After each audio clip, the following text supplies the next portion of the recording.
Many years ago, Jimmy Billy Sr. helped created the Palmetto Artisans Program for kids in the City of Charleston who are looking to create and sell palmetto roses in the high tourism area of Charleston. I sit down one-on-one with Jimmy Billy Sr. for a special edition of Quintin's Close-Ups. And be sure to download the free Quintin's Close-Ups app in your Apple or Google Play stores. Or listen to this interview later on the free iHeartRadio app. Jimmy Billy Sr., it's so good to see you again. Yes, sir. Good to see you. Good to be here. Oh, I appreciate this. Yes, sir. It's so doggone hot. Oh. Hot outside. Yes, sir. Yes, sir. I'm only wearing this inside. Well, I'm ready to get out of Charleston for a week or so. I don't blame you. Get to the mountains or somewhere. Yes, yes. And I went to South Dakota a couple of years ago to the Badlands National Park. Yes.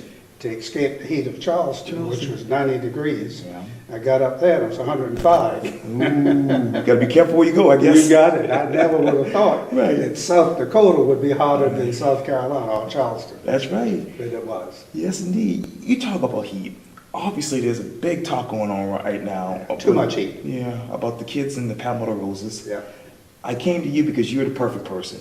Well, I don't know about that, but I appreciate it. No worries. I know that you designed this particular program, the Palmetto Roses program, many years ago. Yeah. And unfortunately, an incident happened, I guess, with one of the kids down there just recently. And according to ABCNews4.com, it reads this. Police say the officer was on patrol around 1:15 on Monday when he saw two teenager boys illegally selling the popular souvenirs in the market, which meaning the Palmetto Roses. When the officer approached them to explain what they were doing was illegal, one tried to run away. So the officer, that is, tried to detain him according to the Charleston Police Department. The boy fought with the officer, and both fell to the ground, with the teen landing on top of the officer according to a police report. Afterwards, he was put in handcuffs and taken to juvenile detention, charged with illegally selling Palmetto Roses, a violation of the City Code 17109, as well as resisting arrest, police say. When you look back to Monday to right now, what plays in your mind about this incident? Well, first of all, let me make one little small correction that I mistakenly left with you the last time we chatted. And that is that what our role was is to set up the biz camps to teach the young people how to go about starting and running their business.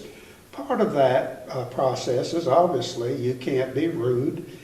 You've got to, and it's, you know, nobody taught me that as a kid. And I just think it's so important for a young person to learn at an early age how you deal with the public. So that was our role. But as far as all the rules and the regulations, that was the city. Now, to answer your question specifically, since the last time we talked, I had a meeting with various city officials, including those from the police department, and they showed a video that was pretty frightening to me about a confrontation, verbal confrontation between one of the kids selling roses, and it was over. The officer just merely said, "It's getting ready to rain. It's getting ready. The weather report says it's getting ready to storm. You might want to go." Well, these,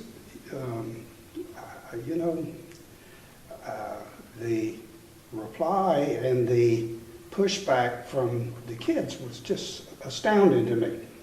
Having said that, I said, well, we've got more work to do. We've got to do a better job of working with these young people. And so I called a few people and to ask about the biz camps and so forth. And there are a group of kids that haven't taken the program, that are running around creating problems. That's where 95% of the problem is coming from. Not from the kids that have gone through the camps, but from kids from North Charleston that, for whatever reason, they can't get down there for 5 days and take the training and all that. Having said that, and I think I said this the last time I was with you, is that there's no excuse for rudeness. There's no excuse for unlawful activity. And for the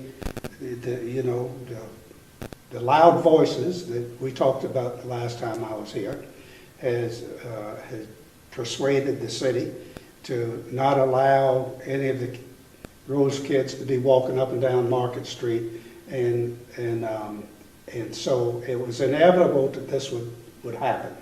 Now, I always thought that it was a mistake not to allow the kids to have a permanent location. There are enough locations in Charleston, in addition to the market area, where tourism thrives. And I also talked to you about the benefit of mentoring. And I still say that's the key. Now, the lady who teaches the biz camps and is hired by the City of Charleston was the teacher that I hired to do the original biz camps way back. So I called her and she said, Jimmy, she said, the kids that are causing most of the problems are not the kids that went to the biz camp. Okay.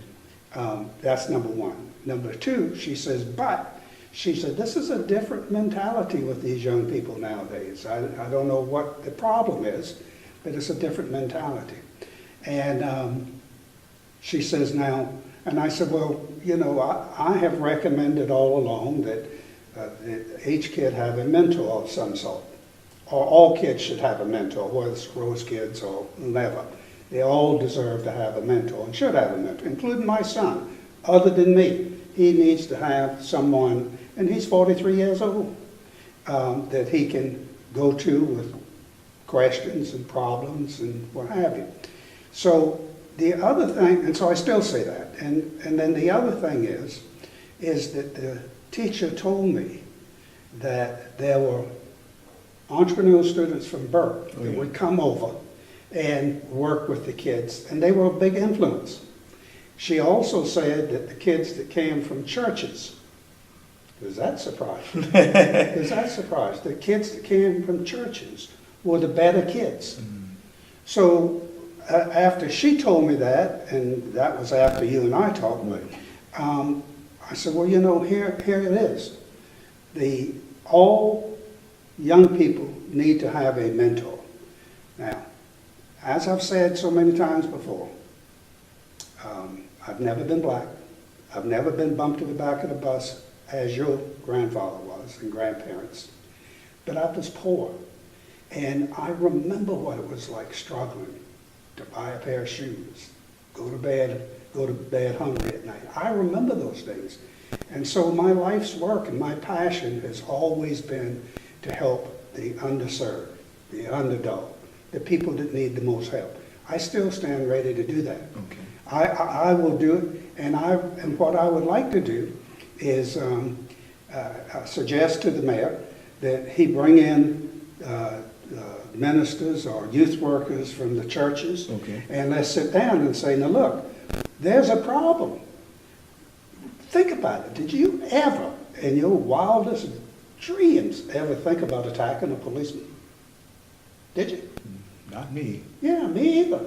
Now, and what happens, I'm afraid, is that with some of the rhetoric from the loud voices on this side and the loud voices now on the other side, claiming that these kids were sought out and singled out and all that kind of stuff, you don't catch flies with vinegar. And what we need to do is we need to lower the octaves, bring in the ministers, bring in senior adult mentors for all these young people. And it will have to come from the African American community. I understand that it would be very difficult for a young African American rose peddler who's suspicious of the system anyway to trust a white gray-headed fellow, old gray-headed fellow. I understand that. So what I'm willing to do is whatever it takes, and I'm willing to meet with him, but it would be so much better if I had Quintin Washington with me, or my friend Marlon Kinson, or Reverend McCain, or any of the other reverends Okay. that we can say, and I'm willing to meet, I'm willing to do whatever, and I'm going to pass the same message on to Mayor Tecklenburg. Sure. Is that here's, and I've been telling them this, I said it on Right. your program last time, that I bumped into Michael Wack. I Right. said, tell the mayor, we need to get mentors for these kids.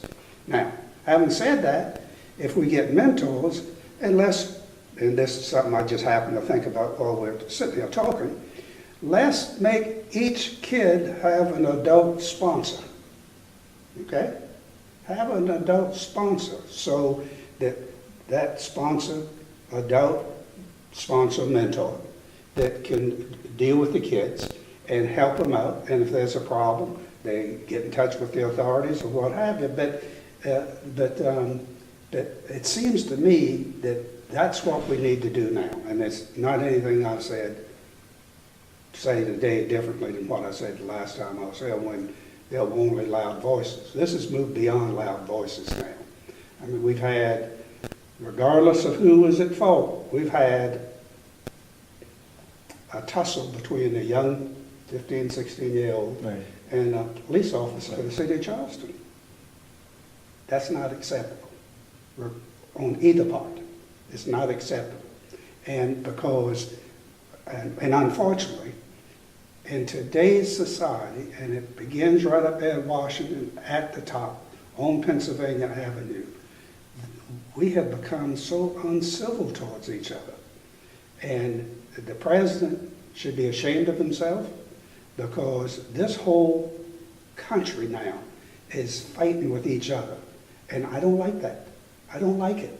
It didn't happen 8 years ago, or for the past 8 years, or 8 of the last 10 years, I should say. It didn't happen even before President Obama.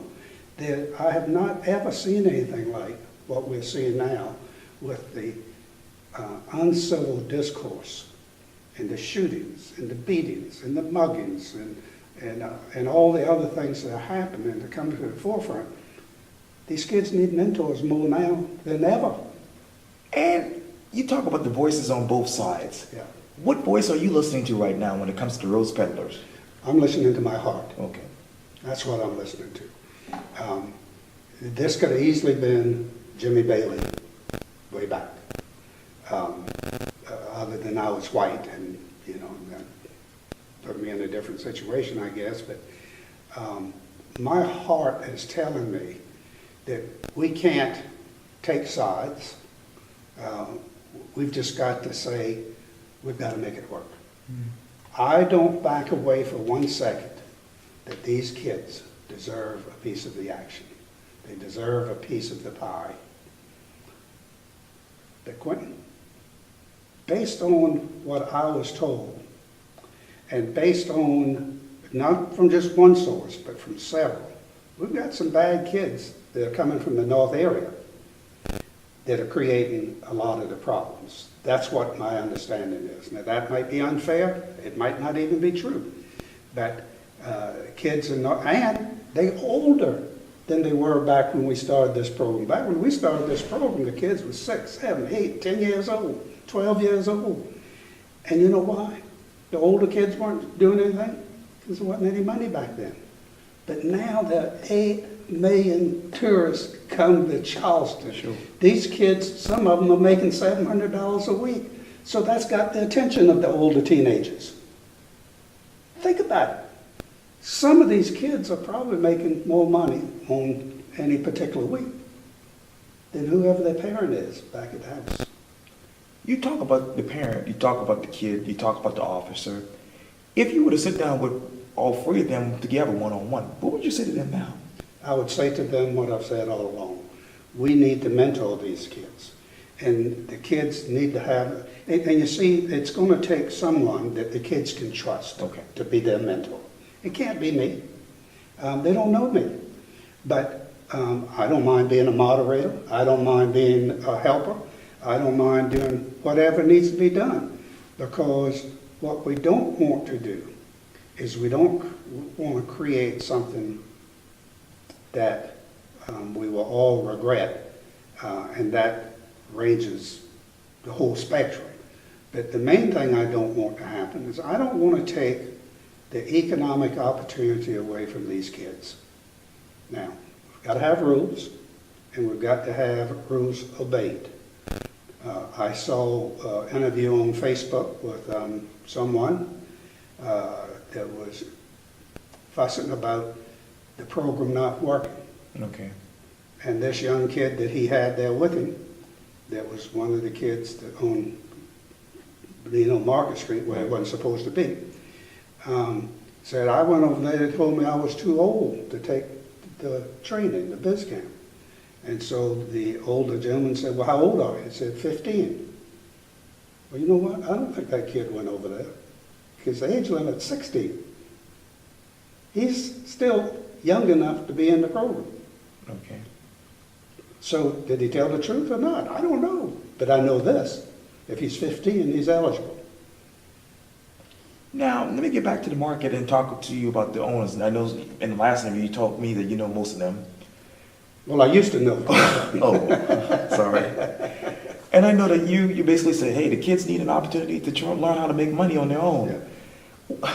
How would you convey this to them? To the market, to the Owners and well, vendors? I would say to them just what I've said to you. Look, these kids deserve a chance. This is as much of their community as it is ours. They're trying to do the right thing. Don't fight them. Help them. Work with them. Mentor them. And I would say to one person, my friend, I'd say, why don't you let one of these kids stand in front of your business? And that would be his place, his or her place. Okay. And why don't you get your business to buy 50 roses a week or a month or what have you, and you turn around and sell them, whether you make any money or just break even. That will provide an opportunity for a young person to be mentored by a successful business person in the market. But I think we could take that all over the city. We've got a lot of businesses, and we've got a lot of business people with good hearts that I think would be willing to do something like that. Mentor them. Let's suppose that you own a hotel. Why not let one of the Rose kids stand there or either in the lobby? I mean, it's a wonderful art form. Tourists love to see these kids making the roses. Sure. There are too many positives to let a couple negatives interfere with this program. So a kid sitting in the lobby of a hotel, not all of his friends, just that one person, one kid, making roses and selling them to the people coming into the hotel that are going to stay there. Or either the hotel owner could say, well, I don't really want to do that. I don't want to get to a situation where his younger brothers and sisters and all that coming in. But then I would say, well, why don't you buy 50 roses a week and put one in each of your rooms, Quintin? You can add that on to the room bill. You helping a young person establish a business. What's wrong with that? What's wrong with it? It's terrific. You know, I can't remember if I told you this or not, but my son is the CEO out at the Kiowa Community Association. I think you know Jimmy. Oh, yeah. And the organization that he belongs to has a national meeting every year. Last year or year before last, they had it in Charleston. Okay. So he called me and said, Dad, how can I get in touch with one of the Rose kids to buy 200 roses or 400 roses, whatever it was? So I put him in touch with the folks at the City of Charleston. And so they had these kids come there, and all the members of this conference just loved it. Okay. I mean, that's much better than getting, with all due respect, a picture of me or you or the mayor or what have you as a souvenir for these people to take back to San Francisco or what have you. There is a great opportunity for these kids and for the community to work together. Working apart ain't going to work. It just won't work. We've all got to sit down and say, and this is where, for example, if we got the ministers involved, we say, okay, let's set some guidelines. They don't need to be real tough, but let's set some guidelines. unless if kids can follow the guidelines. Then that way they will see firsthand whether it works, what doesn't work, make the changes. But there's an influence in that young person's life. That's what I think should happen. And that's what I told you 6 months ago, or whenever it was, I still say that. So to erase any doubts in any of your mind or anybody watching this, my heart's still with the Rose kids. My heart's still with them. And I'm going to be with them. But they got to follow rules. Now, if the rules are too stringent and need to be changed, let's do it. I never liked the idea of letting the kids roam. I never liked that, because I knew if they did it, there was going to be somebody, one of the loud voices, say, there must have been 30 of those little fellas, when the problem was only 2. I knew that it would eventually be a problem. That was a mistake on the City of Charleston's part. They've corrected that to some degree. They won't let them walk up and down the streets anymore, and particularly Market Street anyway. They might walk up and down King, I just don't know. But they have some kiosks on Market Street. But what they should do is we should get 8 or 10 business owners on Market Street and say, would you allow one of these young people to sit here in a chair in front of your business and make his roses and sell to passersby?